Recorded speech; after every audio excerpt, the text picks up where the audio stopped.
أعوذ بالله من الشيطان الرجيم. بسم الله الرحمن الرحيم. رب اشرح لي صدري ويسر لي أمري واحلل عقدة من لساني يفقهوا قولي. رب يسر ولا تعسر وتمم بالخير. اللهم لا سهل إلا ما جعلته سهلا وأنت تجعل الحزن إذا شئت سهلا. اللهم انفعنا بما علمتنا وعلمنا ما ينفعنا وزدنا علما. آمین یا رب العالمین. آج ہم انشاءاللہ اللہ کے خاص فضل و کرم سے اور اللہ کی خاص رحمت اور توفیق سے ہم سورۃ المومنون کی آیت نمبر 12 سے آن ورڈ سبق اپنا شروع کریں گے، اس کو سمجھنے کی کوشش کریں گے۔ سب سے پہلے ہم اسی رحیم کی، اسی رحمان کی تعریف اور اسی کا شکر کرتے ہیں جس نے ہمیں اس قابل کیا، جس نے ہمیں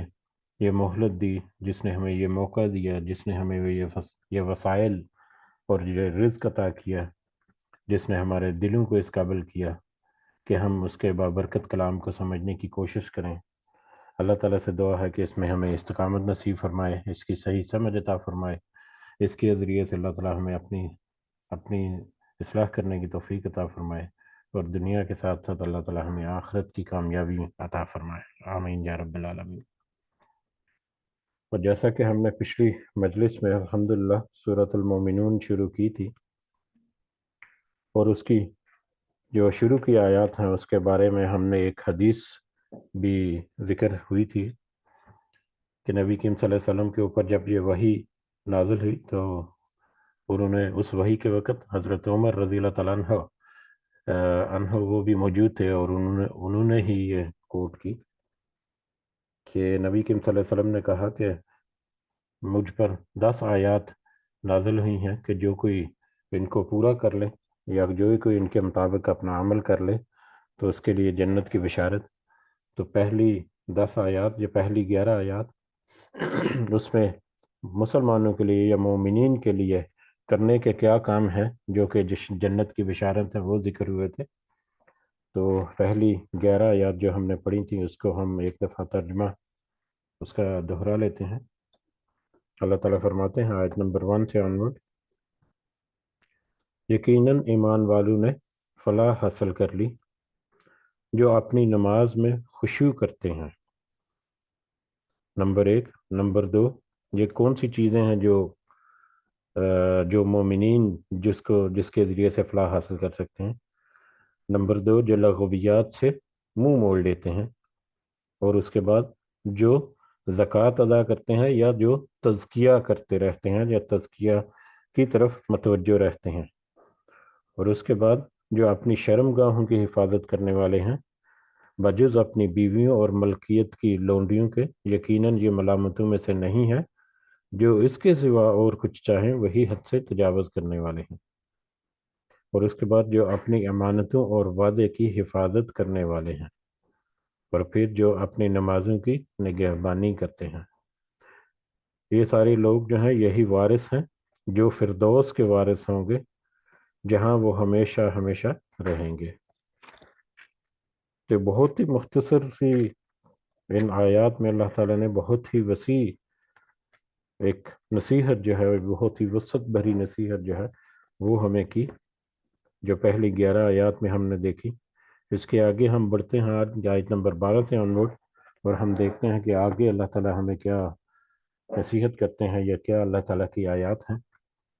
تو آیت نمبر 12 سے شروع کرتے ہیں آج کا سبق انشاءاللہ۔ اعوذ باللہ من الشیطان الرجیم۔ وَلَقَدْ خَلَقْنَا الْإِنسَانَ، اور بلا شبہ یقیناً پیدا کیا ہم نے انسان کو، من سلالۃ من طین، ایک خلاصے مٹی سے، مٹی کے ایک خلاصے سے۔ بلا شبہ یقیناً ہم نے انسان کو پیدا کیا ایک مٹی کے خلاصے سے۔ اس سے پہلے بھی سورہ حج میں شروع میں ایک آیت آئی تھی انسان کی تخلیق کے بارے میں، کہ کس طرح سے انسان ایک بچہ جو ہے وہ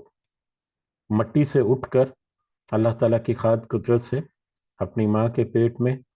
کچھ عرصہ رہنے کے بعد اس دنیا میں جب آتا ہے، اس کی کچھ سٹیجز ایک آیت میں بہت واضح طور پر اللہ تعالیٰ نے بتائی تھی۔ یہ کچھ دو تین آیات جو ہیں تقریباً وہی ہیں، تھوڑے سے مختلف الفاظ کے ساتھ، اور تقریباً وہی آیات ہیں یا وہی چیز جو ہے دہرائی جا رہی ہے۔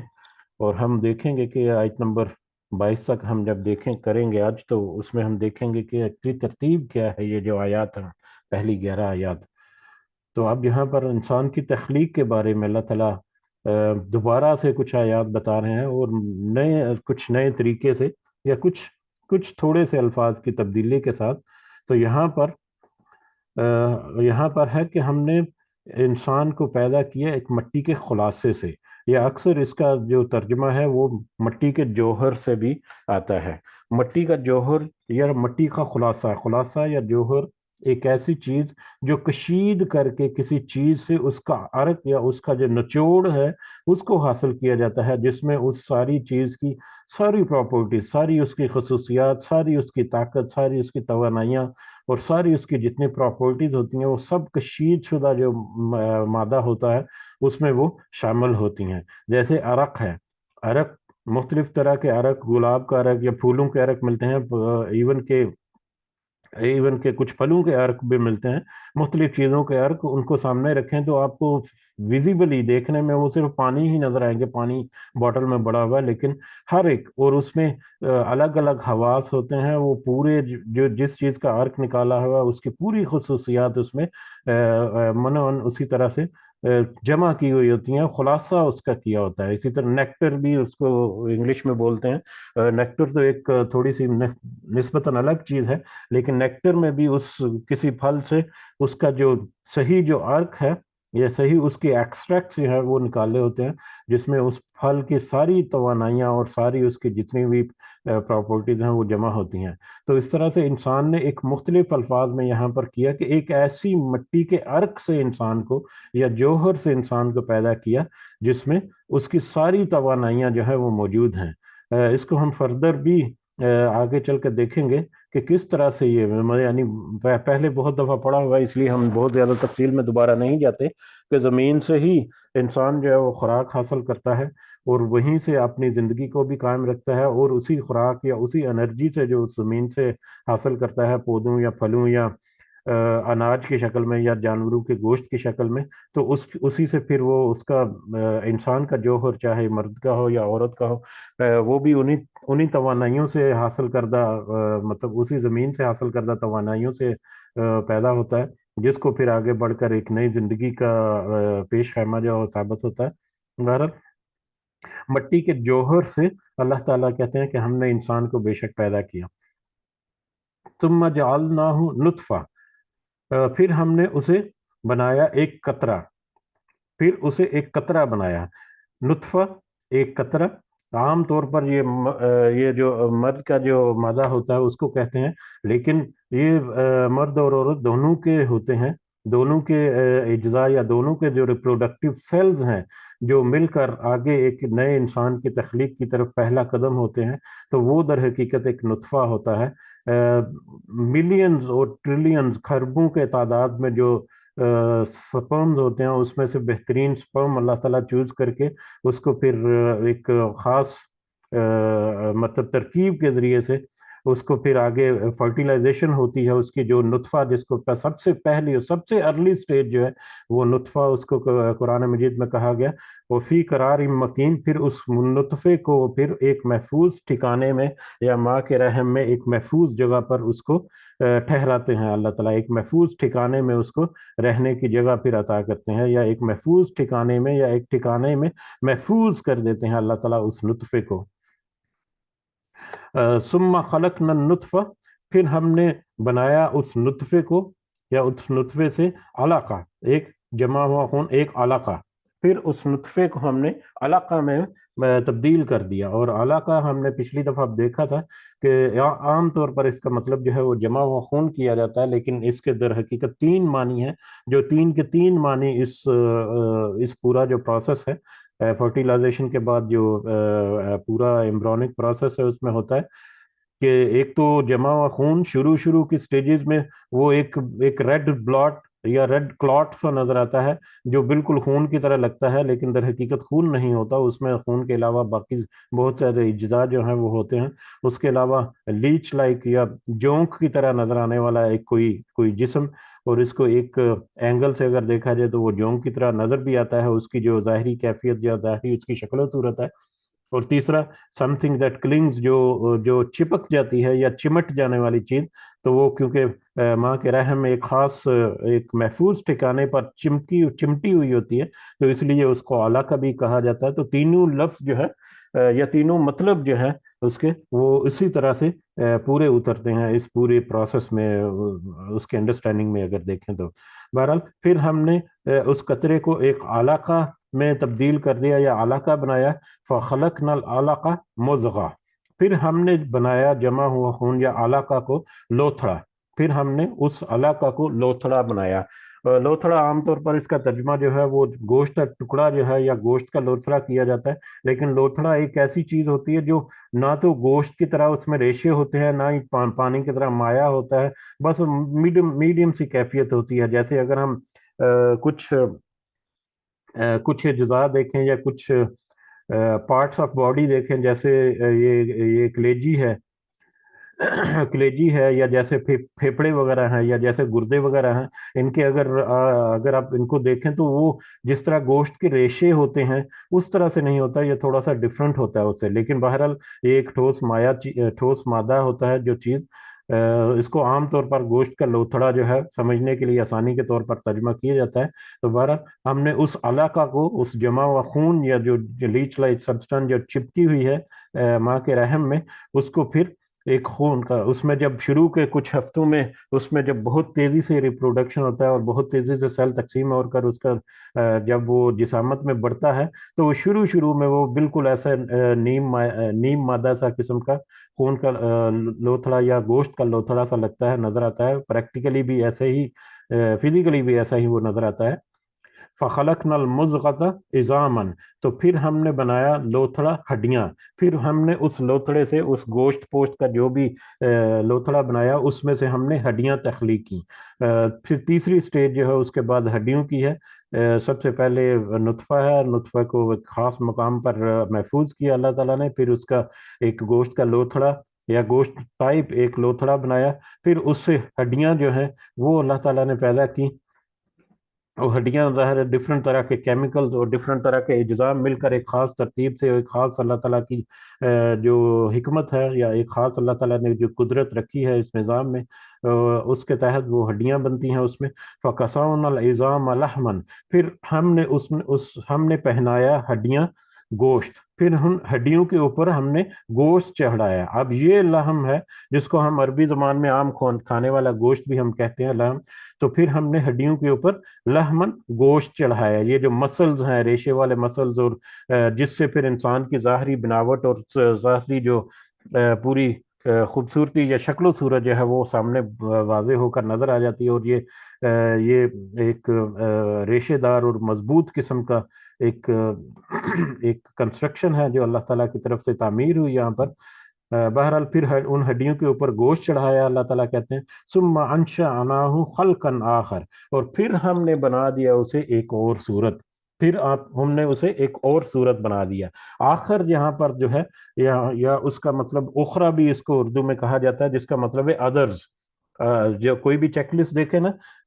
مطلب کون سے کام کرنے والے ہیں، 1 2 3 4، اور آخر میں ادرز لکھا ہوتا ہے، اس کے علاوہ بھی کوئی اگر چیز، تو اللہ تعالیٰ کہتے ہیں کہ ایک الگ سے، ایک نئی آئیڈینٹی کے ساتھ، ایک نئی شناخت کے ساتھ اللہ تعالیٰ نے ایک انسان کو، ایک صورت کو پیدا کر دیا، تخلیق کر دیا۔ اور ایک نئی صورت سے کیسے تخلیق کر دیا، 2 3 اینگل سے اس کو دیکھا جا سکتا ہے۔ ایک تو یہ ہے کہ وہی مٹی کے اجزاء جو پھلوں میں اور پھولوں میں اور اناج میں اور مٹی کے اندر جو مختلف معدنیات کی شکل میں اور پروٹینز کی شکل میں اور جس بھی شکل میں مختلف اجزاء جو موجود ہیں، انہی پروٹینز کو اللہ تعالیٰ نے کیسے اس کا نیکٹر بنا کر یا اس کا یا اس کا جوہر بنا کر اس سے انسان اللہ تعالیٰ نے ایک انتہائی مختلف، اس سے بہت ہی مختلف قسم کی شکل و صورت کا انسان جو ہے وہ اللہ تعالیٰ نے پیدا کر دیا۔ دوسرا یہ بھی ہو سکتا ہے کہ جب انسان کی ابتدائی شکل و صورت دیکھے تو نطفہ سے جب شروع ہوا تو نطفہ سے شروع ہوتے ہوئے اس کی اپنی شکلیں تبدیل ہوئی، اس کی پراپرٹیز چیز ہوئی، اس کی ساری شکل و صورت بنتی بنتی بنتی بنتی آہستہ آہستہ سے مطلب 8 9 مہینے کے بعد وہ ایک الگ صورت رکھنے والا ایک انسان اللہ تعالیٰ نے تخلیق کر دیا۔ اس کی صورت، اس کی شکل اور اس کا رنگ روپ جو بھی ہے وہ پہلے دن کا جو نطفہ ہے اس سے کوئی سوچ بھی نہیں سکتا یا وہم و گمان بھی نہیں اس سے کر سکتا کہ یہ ایک نطفہ جو ہے یہ جا کر اس طرح کی شکل و صورت یا اس طرح کی جسامت والا ایک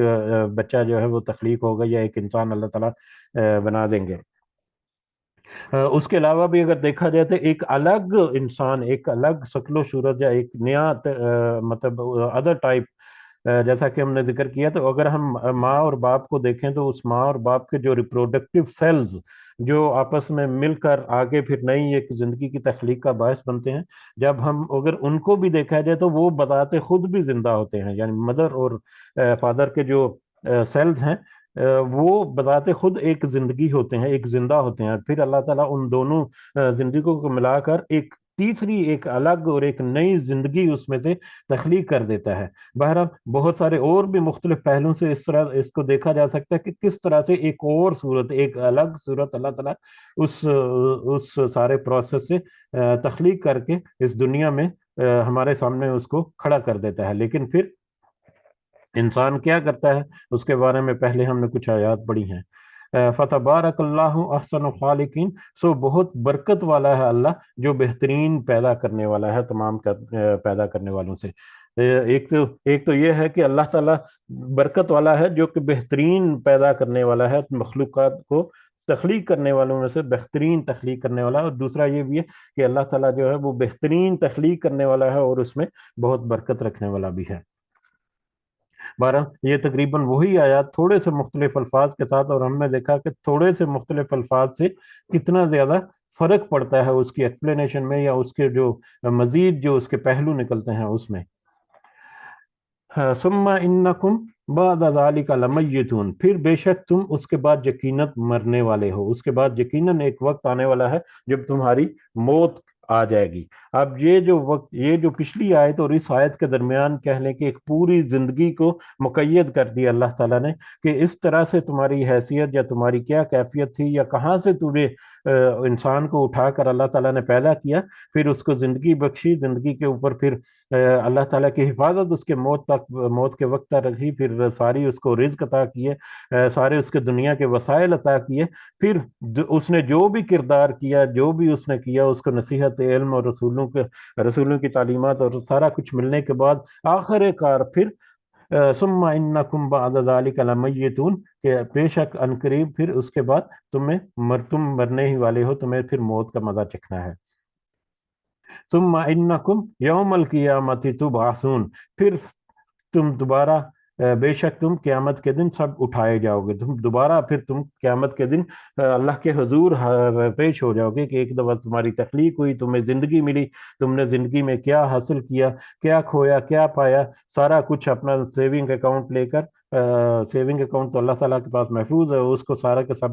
اس کو اس کے سامنے کھول کر رکھ دیا جائے گا کہ اب یہ تمہارا سیونگ اکاؤنٹ ہے، جو تم نے دنیا میں سیو کیا، جو تم نے دنیا میں کرنسی کمائی، یہ تمہارے سامنے موجود ہے۔ وَلَقَدْ خَلَقْنَا، اور پھر یقیناً ہم نے پیدا کیا فوقکم، تمہارے اوپر سبع طرائق، 7 آسمان یا 7 راستے، پھر جو یقیناً ہم نے تمہارے لیے تمہارے اوپر 7 راستے یا 7 آسمان، یہ طے در طے، یہ عربی زبان میں طبق بھی کہتے ہیں ایک فلور کو، یا طرائق جو ہے طے در طے جو چیز پڑی ہوتی ہے اس کو راستہ بھی کہتے ہیں، طریقہ یا طریق راستے کو بھی کہتے ہیں۔ تو عربی زبان میں یہ مختلف طرح سے الفاظ ہوتا ہے، تو یہاں پر سیاق و سباق کے اعتبار سے یہ طے در طے لگے ہوئے 7 آسمان جو ہے اس کے بارے میں یہاں پر ذکر ہے کہ اور تمہارے اوپر اللہ تعالیٰ نے طے در طے 7 آسمان جو ہے وہ تخلیق کر دیے، وہ پیدا کر دیا۔ اب وہ 7 آسمان کیسے ہیں، اس سے پہلے بھی ذکر ہو چکا ہے کہ واللہ عالم، ہمارے سامنے جو سامنے نظر آتا ہے دن کے وقت، تو جب ہم دیکھیں تو ہمیں سورج ہی نظر آتا ہے، کیونکہ ایک پروٹیکٹیو لیئر جو ہے جو روشنی کو ریفلیکٹ کرتی ہے اور جو نیلے کلر کی ہو جاتی ہے، وہ ہماری نظر کو اس سے دور نہیں جانے دیتی۔ لیکن رات کے وقت جب ہم آسمان کی طرف نگاہ اٹھائیں تو مطلب چاند اور ستارے اور دوسری مطلب مخلوقات نظر آتی ہیں، جو دوسری موجودات، اور اس قدر وسیع ہے۔ اور ظاہری اعتبار سے یا ہماری ڈیفینیشن کے اعتبار سے آسمان جو ہمیں نظر آتا ہے زمین، سب جب ہم اوپر کی طرف دیکھیں تو وہی آسمان ہے ہمارا۔ کتنی ہی کائناتیں اس طرح کی بنائی جس میں کتنے ہی آسمان ہیں۔ صحیح ہے کہ حقیقت کیا ہے، انسان ابھی تک اس کی کھوج میں ہے، لیکن اللہ تعالیٰ کو یقیناً یہ سارا علم ہے اور اسی کے احاطہ قدرت میں سارا کچھ ہے۔ ایک وقت آئے گا کہ یقیناً یہ باتیں بھی ہمارے سامنے کھل جائیں گی جب اللہ تعالیٰ کے حضور سب پیش ہوں گے اللہ کے پاس۔ اس اعتبار سے یہ آیت متشابہات میں سے بھی ہے، اور وسعت کے اعتبار سے بھی دیکھا جائے تو یہ بہت وسیع ہے کہ اس کا ابھی تک انسان کے قدرت میں نہیں کہ وہ اس کے اوپر مزید کچھ مطلب تحقیق کر سکے یا مزید اس کے اوپر کچھ بات کر سکے۔ وما كنا عن الخلق، اور نہیں ہم نے مخلوق، اور نہیں ہیں ہم مخلوق سے غافلین، غافل۔ اور یہ ساری کائنات، اس ساری کائنات کو بنا کر اللہ تعالیٰ کہتے ہیں کہ اس ساری مخلوق سے ہم غافل بھی نہیں ہیں، یعنی اس کو پیدا کر کے، اس کو تخلیق کر کے ہم نے یوں ہی چھوڑ نہیں دیا، بلکہ اس کا سارا انتظام اور سارا ان کی زندگی کو ان کے طے شدہ وقت تک قائم و دائم رکھنے کے لیے اس کا سارا انتظام جو ہے وہ بھی ہم کر رہے ہیں، ہم اس سے بھی غافل نہیں ہیں۔ وَأَنزَلْنَا مِنَ السَّمَاءِ مَاءً، اور ہم نے آسمان سے پانی نازل کیا، بقدر، ایک اندازے سے، ہم نے آسمان سے ایک اندازے کے مطابق، ایک مقرر پیمانے کے مطابق ہم نے پانی نازل کیا۔ فَأَسْلَكْنَاهُ فِي الْأَرْضِ، پھر ہم نے ٹھہرا دیا اسے زمین میں۔ آسمان سے ایک اندازے کے مطابق، یہ ایک اندازے سے یا ایک طے شدہ مقدار میں، ایک مطلب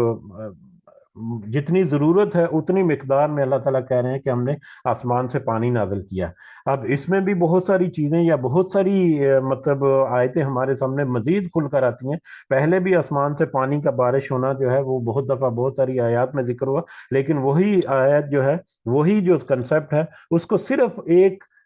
ہلکا سا اس میں ایڈ کیا اللہ تعالیٰ کے ماں بقدرن، ایک خاص مقدار میں، ایک خاص اندازے کے مطابق، کہ اللہ تعالیٰ ایک خاص اندازے، جتنی زمین کو ضرورت ہے اتنا ان سمندروں سے اللہ تعالیٰ پانی جو ہے وہ اس کو اٹھا کر اس کو بارش کے ذریعے سے پوری سرزمین کے اوپر، پوری جو زمین جو ہے اس کے اوپر پھیلا دیتے ہیں۔ ٹھیک ہے، اس میں بھی جس قدر اس کی ضرورت ہے، اس ضرورت سے زیادہ اگر کہیں بارش ہوگی تو وہاں پر جیسے حضرت نوح علیہ السلام کے ساتھ معاملہ ہوا، یا اور بھی قوموں کے اوپر عذابوں میں کچھ ہوا کہ ضرورت سے زیادہ جب بارش برسائی تو وہاں پر عذاب کی کیفیت ہوگی، وہاں پر ایک بہت ہی مشکل سچویشن جو ہے وہ ہوگی۔ آج کے دور میں یا آج کل کے دور میں بھی اگر ہم دیکھیں تو کہیں پر اگر ضرورت سے زیادہ بارش ہو تو پھر ہو سکتا ہے کہ اللہ تعالیٰ کی طرف سے یہ ایک نشانی یا ایک اشارہ ہو کہ تم ٹھٹک جاؤ، تم ذرا سنبھل جاؤ کہ دیکھو اللہ تعالیٰ کیسے تمہارے اوپر یہ عذاب جو ہے وہ نازل کر سکتا ہے۔ لیکن اگر دوسرے پہلو سے اگر دیکھا جائے تو آج کل یہ سیلاب کی کیفیت جو ہے، جیسے کہ ریسنٹلی آج پاکستان میں آج بھی اس کے ایفیکٹس بہت سارے موجود ہیں، اگر وہ دیکھا جائے، اس کو ٹیکنیکلی دیکھا جائے تو ہم یہ نہیں کہہ سکتے ہمیشہ کہ اس طرح کے جو سیلاب آتے ہیں تو بارشیں زیادہ ہو گئیں۔ بارشیں اللہ تعالیٰ ایک خاص حکمت کے تحت جو کرتا ہے، اشارہ اس میں سے اگر کسی کو آزمائش میں ڈال دے تو اس کو اشارہ ضرور اس میں سے حاصل کرنا چاہیے، اس سے ضرور اس سے سبق پکڑنا چاہیے۔ لیکن ہم اگر دیکھیں تو یہاں جو سیلاب سے متاثر ہوتے ہیں علاقے، زیادہ تر ان کی تعداد یا زیادہ تر وہ علاقے ہوتے ہیں جو پانی کے گزرگاہوں میں، پانی کے رستوں میں جنہوں نے آبادیاں یا کھیت یا فصلیں وغیرہ بنائی ہوتی ہیں۔ اللہ تعالیٰ نے بہت ساری جگہوں پر قرآن مجید میں پہلے کچھ آیات پڑھی کہ اللہ تعالیٰ نے یہ جو راستے بنائے ہیں یہ بھی تمہارے لیے بہت بڑا انعام ہے۔